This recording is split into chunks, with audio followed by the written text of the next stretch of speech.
dengan Ketua Dewan Ekonomi Nasional, dengan timnya juga, Menteri Investasi, semua melaksanakan. Menteri Luar Negeri dengan diplomasinya, kita bergerak sebagai satu tim.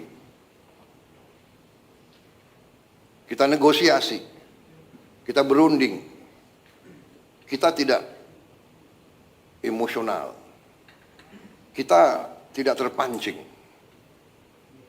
Kita mengerti bahwa kita punya kepentingan yang besar.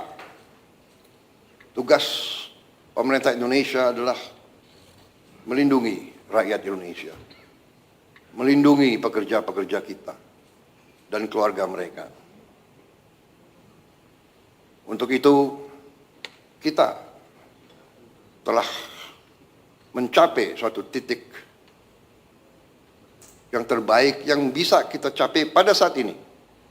Walaupun kita tidak akan berhenti untuk selalu mencari kondisi yang lebih baik untuk ekonomi kita, untuk bangsa kita, untuk rakyat kita. Saudara-saudara, kita paham dan kita mengerti bahwa kondisi ini akhirnya menguji strategi besar kita, menguji strategi transformasi yang sudah saya canangkan di awal, bahkan sebelum saya dilantik sebagai presiden. Strategi transformasi bangsa yang kita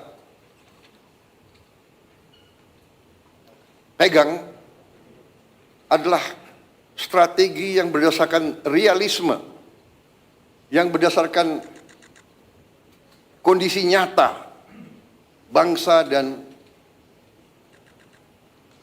regional dan global. Kondisi nyata ini tidak bisa kita hadapi dengan teori, dengan angan-angan. Idealisme benar, idealisme itu perlu. Tapi yang utama yang bisa menyelamatkan kita adalah realisme. Kita harus dengan realistis melihat situasi dan kita ambil langkah-langkah. Saudara-saudara, sejak lama saya berkeyakinan bahwa apapun terjadi, bangsa kita akan aman kalau kita kuasai pangan kita.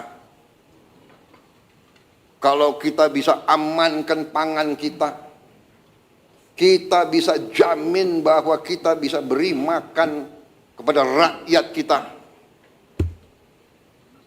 Setiap hari, setiap minggu, setiap bulan, setiap tahun. Saya tidak pernah percaya bahwa suatu bangsa bisa merdeka kalau dia tidak bisa produksi pangannya sendiri. Tidak ada dalam sejarah manusia. It does not happen. It will not happen. Tidak ada negara yang merdeka berdaulat tanpa dia bisa produksi makannya sendiri. Karena itu, produksi pangan bagi saya adalah strategis. Selalu bangsa kita diganggu, bahkan dirusak melalui pangan. Kalau ada bangsa lain yang ingin merusak kita, dia akan merusak pangan kita. Alhamdulillah, dengan langkah-langkah yang cepat dan terus terang saja dengan transisi yang baik antara Presiden Joko Widodo dan saya, kita bisa dalam posisi sekarang, produksi pangan kita bisa saya sampaikan berada dalam kondisi yang aman dan kuat. Terima kasih kepada semua pihak yang mencapai ini. Ini juga hasil kerjasama, hasil teamwork. Menteri Pertanian dibantu oleh menteri-menteri lain, didorong oleh Menteri Keuangan, dibantu oleh TNI dan polisi, juga kejaksaan. Karena dalam ekonomi kita menghadapi pemain-pemain yang punya agenda lain daripada kita. Pemain-pemain di ekonomi ini ada yang niatnya hanya cari keuntungan sebesar-besarnya, tidak peduli rakyat kondisinya kayak apa.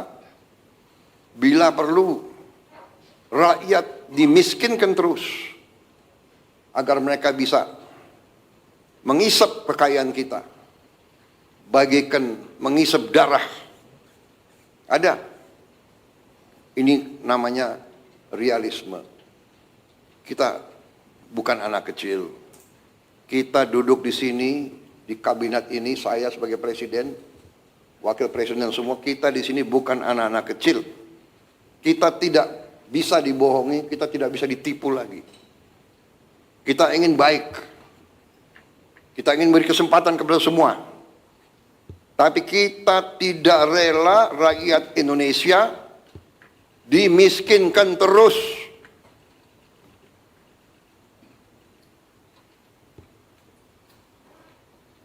Saudara-saudara, alhamdulillah arah kita di bidang pangan cukup berhasil.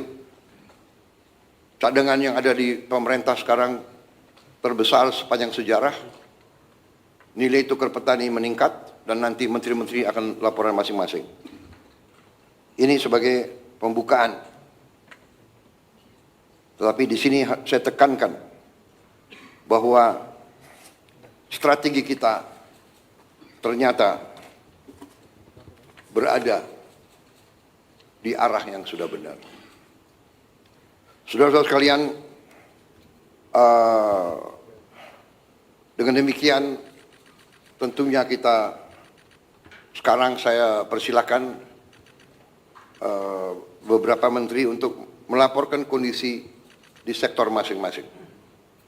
Kita prioritaskan tentunya para menteri sebagai leading sektor, sebagai leading katakanlah sebagai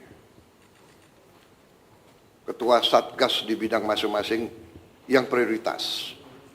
Pangan, energi, pemberantasan kemiskinan dan kelaparan, kemudian pembangunan SDM, kesehatan, perumahan. Saya persilakan Sekretaris Kabinet untuk mengatur laporan-laporan masing-masing. Terima kasih.